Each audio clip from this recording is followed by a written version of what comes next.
No timeouts remaining.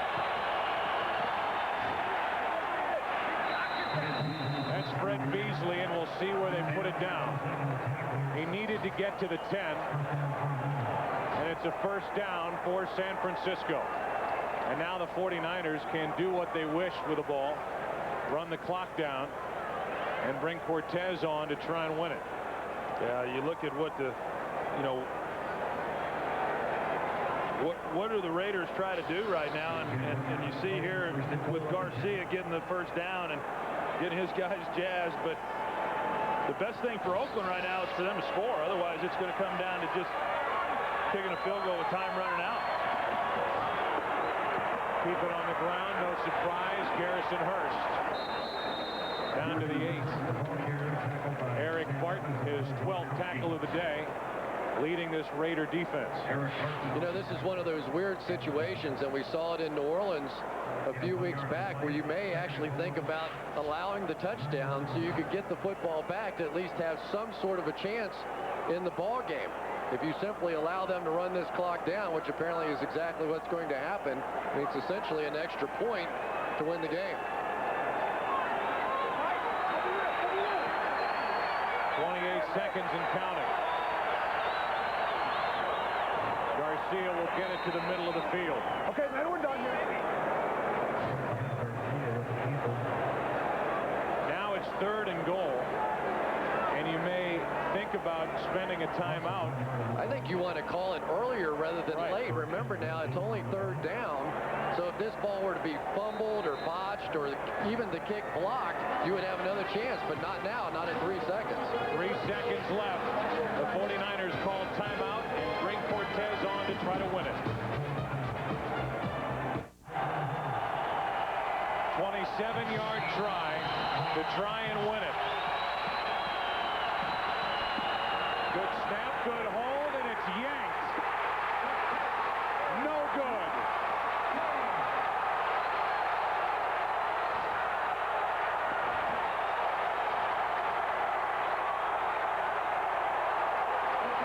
Wow. You gotta be kidding me. I think Mariucci's face says it all.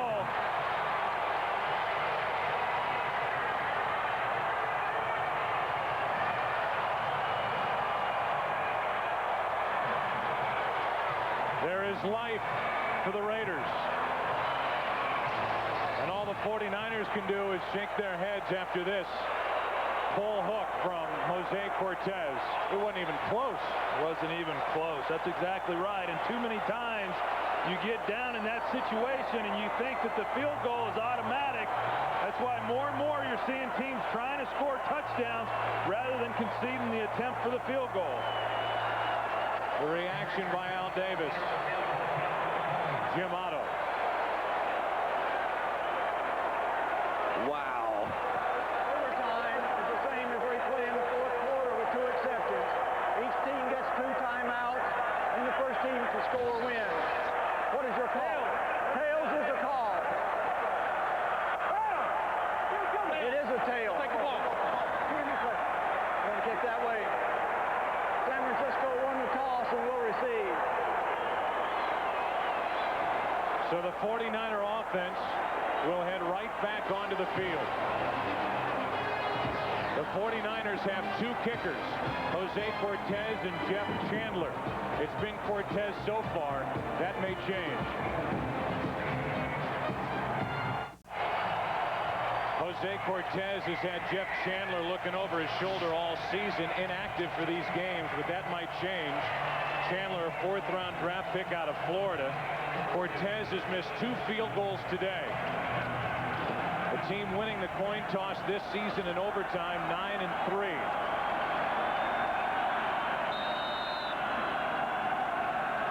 The 49ers won the toss.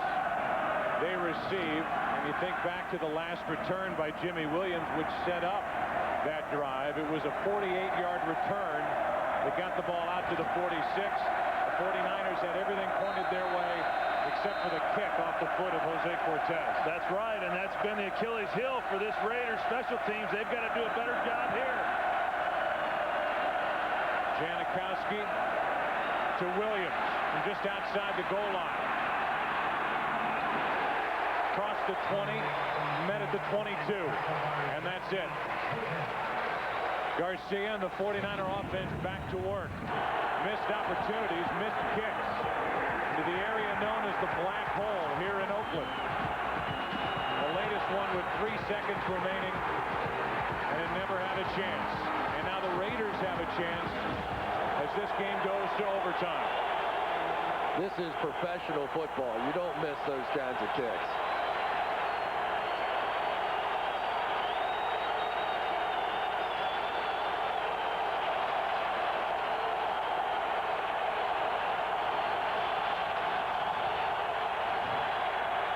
Trying to set up a screen, it's not there.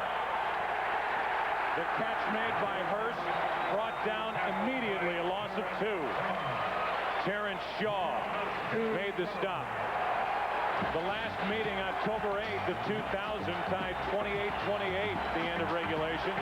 Janikowski missed a 35-yarder. The 49ers drove to the Raiders' 11, but Dorsett blocked the Wade Ritchie 29-yard attempt, and then Gannon hit Brown for a 31-yard game-winning touchdown.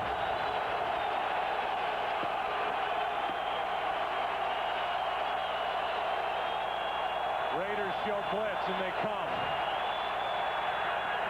Terrell Owens. Flung out of bounds by Romanowski after a gain of 4. Well, great play by Romanowski there. It looked like Terrell Owens is going to get a chance to catch that ball and turn up the corner. You have somebody that's as old as Romanowski is that can still get out here and make this play. He turns that corner, there's nobody out there.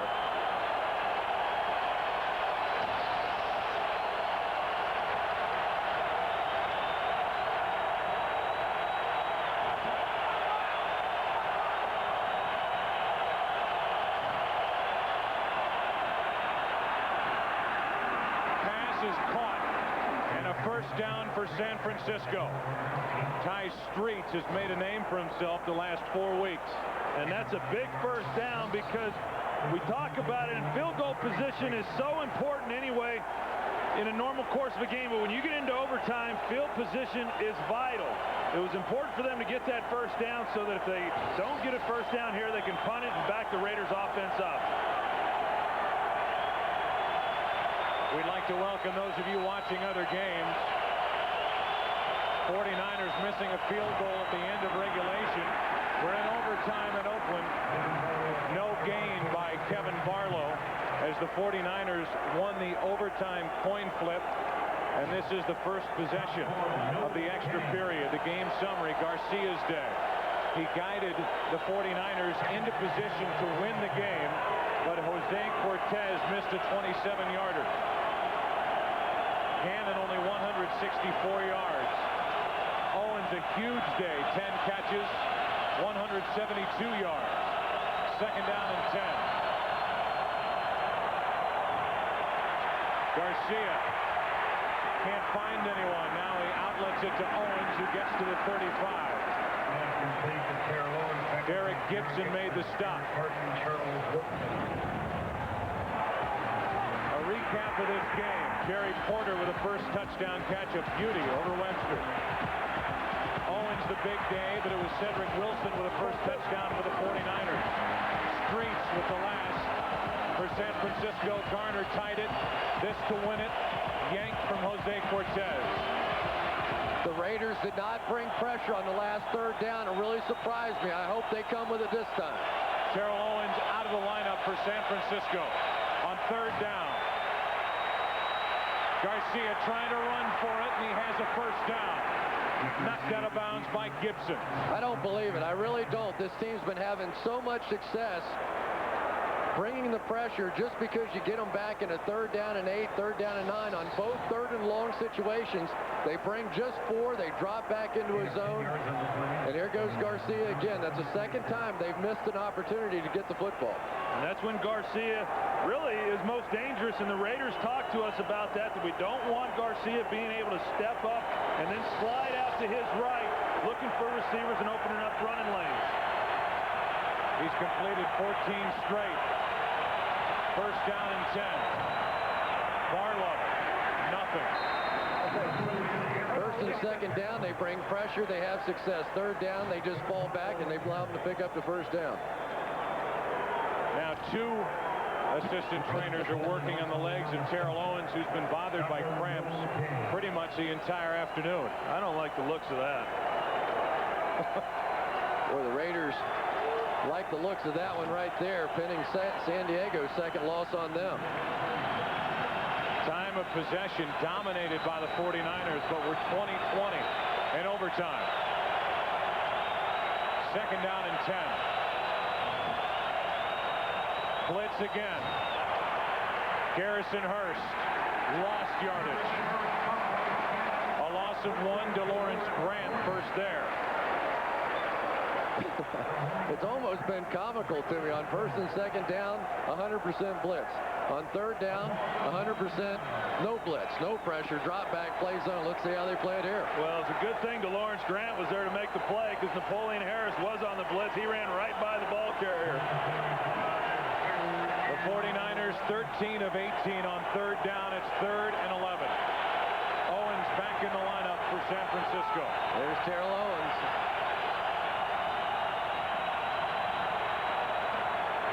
They rush only 3 this time, and Garcia is brought down right at the first down marker. It depends on the spot.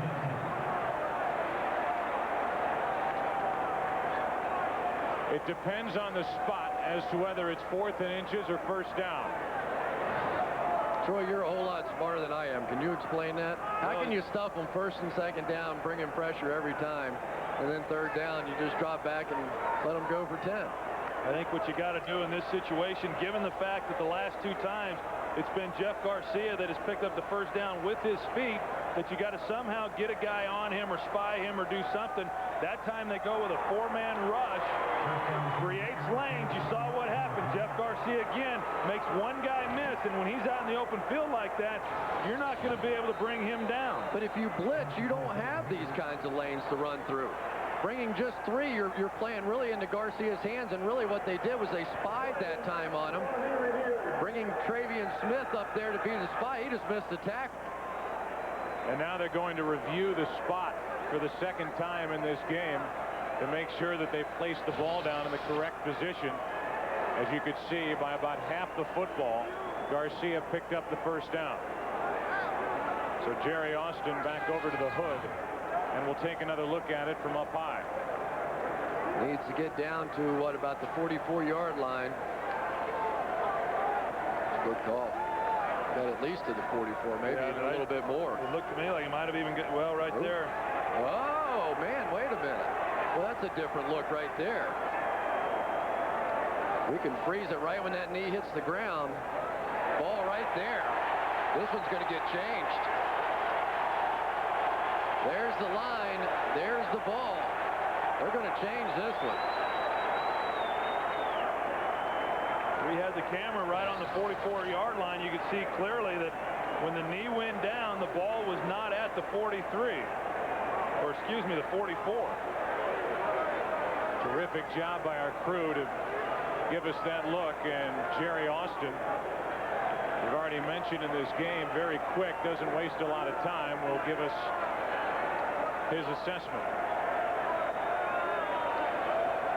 After reviewing the play, the runner's knee is down and is 1/2 yard short of a first down. This will bring up a 4th down. And there's not a doubt in my mind that Steve Mariucci goes for it right here. Jeff Garcia was watching the replays. Trying to pick his knee up. Trying to adjust it on the fly with a little body language. They're going for it, no question about it. You don't want to turn the football over to this Raider offense, especially the way they've been pounding this thing in there. Brett Beasley's already made a couple of big 3rd and shorts and 4th and shorts. He would be my guess.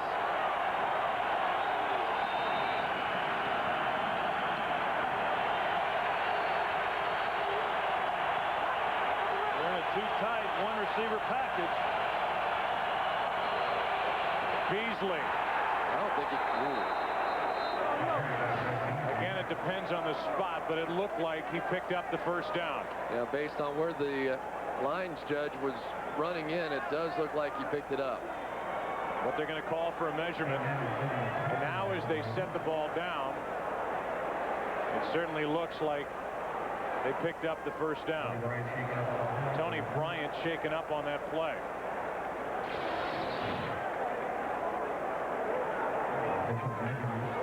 They'll call for a measurement. I tell you, I think Chris is right. It was where the line judge came running in and marked it. It looks like they're going to have it, but that was a pretty generous spot, it looked like, from up here. Well, they just reviewed one spot of the football on the previous play. It is a first down after this spot, but when you look at it on the replay, the question is, did Beasley get to the line? You know, because his left shoulder and his helmet got to the line, but did the football get to the line? And that's really the key. But as opposed to the previous look that we had, which was right down the line, I think that's an unfair replay to try to judge where Beasley was when he was eventually knocked down on the play, a bit behind the first down marker and off to the side. Let's take another look. That's again back behind the line of scrimmage. Well, the other thing you have to take into consideration is because he's on top of bodies, he gets to roll. And maybe they're saying that he rolled over the top to pick up the first down. So Jerry Austin over to explain it to head coach Bill Callahan. And with Tony Bryant down, they've already brought the cart onto the field as they look at the fourth-year player from Florida State. It's a first down 49ers here in overtime when we return.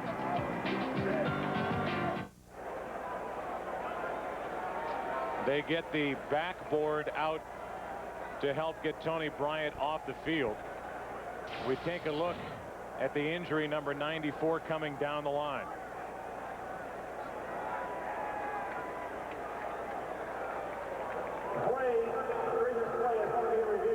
And now they're going to go back and review the previous play, the fourth down carry by Beasley. We should tell you that our crew has reported seeing both arms of Tony Bryant move and his left leg, while they are still extremely careful lifting him off the ground and getting him onto that cart to take him off the field. I think that's a prime example of why the NFL here in the past couple of weeks has been so emphatic that they want to eliminate some of the helmet-to-helmet contact that happens in the game. Now, obviously, that a very perfectly legal play, but on down the field, because it is just so dangerous in that situation. So back to a booth review on that fourth down carry by Fred Beasley. We'll give you a look at the movement by Bryant just to show you what our crew saw. The arms moving by Tony Bryant. And let's go back to the play on fourth down. This is what they're looking at to make sure that they put the ball down in the right spot.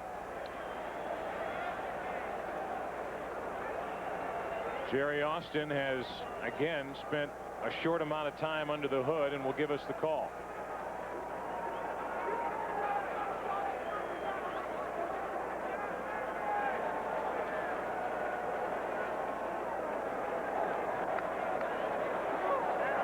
After reviewing the play, the call on the field stands. I don't think there's enough evidence with the angles that were given to overturn where that ball was spotted. While they continue to be careful with Tony Bryant, we will go down the coast and check in with James Brown in Los Angeles. Hey, Joe, no one could have predicted a New York Jets spanking of San Diego. Take a look at one of the many big plays. Santana Moss, a 52-yard punt return. His second week in a row with a punt return for a touchdown. One of the many big plays. 44-13 was a spanking there. And then take a look at Marshall Faulk. Yes, a second week in a row. Faulk has had a big game. 13 yards of pay dirt. He's got over 200 yards all-purpose yards. St. Louis on top. They won it 27-14. Back to Joe Buck.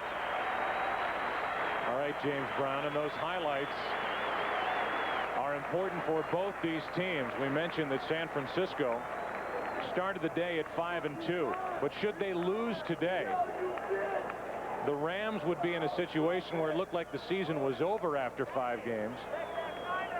They would really be in a spot where all they would have to make up is 1 game, as Bryant able to put his arm up and that index finger up. That's a good sign as Tony heads off the field. San Francisco will be in St. Louis for the final Monday night game of the season.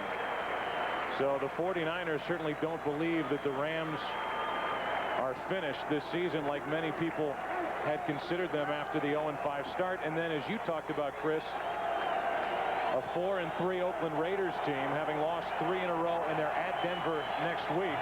Happy to see the Chargers lose their 2nd game of the season. And I want to emphasize that the league is always very cautious with head and neck injuries. May not be as bad as it looks. We certainly hope not. On first down, Garcia to throw, and it's knocked down. Rod Woodson, the free safety, got up and batted it down. Good play by Rod Woodson, because he had a chance to tie streets of getting him that football. And again, they're able to get a little bit of pressure here on Jeff Garcia. You see it there from Romanowski. But Troy, as you look at this, when you bring that pressure, there are no running lanes in there. And yet, on every 3rd down play, they haven't gone to any pressure. Garcia had completed his last 14. Prior to that, incompletion. We welcome a new crowd. It's 2nd down and 10 in overtime, and Barlow bouncing it outside. Kevin Barlow with a first down and down the sideline inside the 30. Torrey James eventually forced Barlow out after a gain of 14, and again the 49ers are in field goal range. Kind of. I don't know what field goal range is anymore. Cortez missed a 27-yarder at the end of regulation, which obviously would have won it for the 49ers. Hooked it, yanked it. Then the 49ers won the coin toss, and they've gone down the field, and again they're in field goal range. And I think the Raiders defensively are exhausted. They've been on the field for 42 minutes in this ball game, and it was more evident on that last run by Kevin Barlow, able to get outside, pick up big yardage. But the time of possession in this ball game is overwhelmingly in favor of the 49ers. San Francisco has to spend one of their 2 timeouts in this overtime. Next week on Fox NFL Sunday, America's #1 pregame show gets you ready for kickoff. JB, Terry, Howie, and Jimmy. And Michael Vick, the Falcons, take on the red-hot Steelers. Stephen Davis and the Redskins look to run past Mark Brunell and the Jaguars. This group will be in Green Bay for the Detroit Lions and the Green Bay Packers. Or other regional action. Coverage begins at noon Eastern, 9 a.m. Pacific on Fox. Again, the look at the game summary.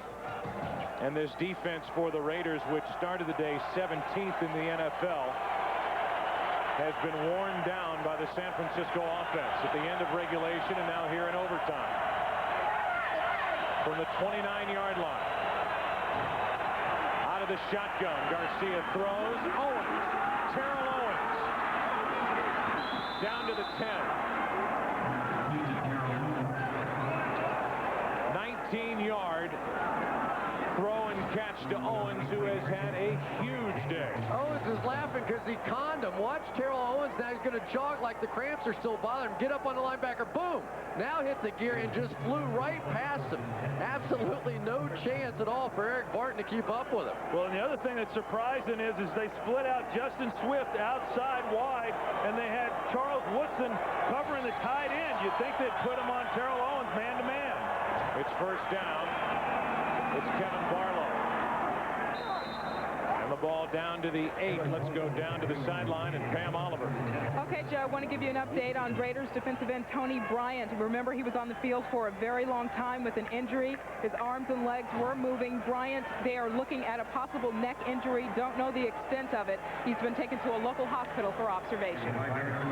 You know, and I think what they got to do here, Joe, is that we saw what happened there at the end of regulation. They were committed to just trying to run down the clock, kick the field goal. I think right here they have got to approach this as though they have got to get it in the end zone. 15th play of this drive. Garrison Hurst to the 6.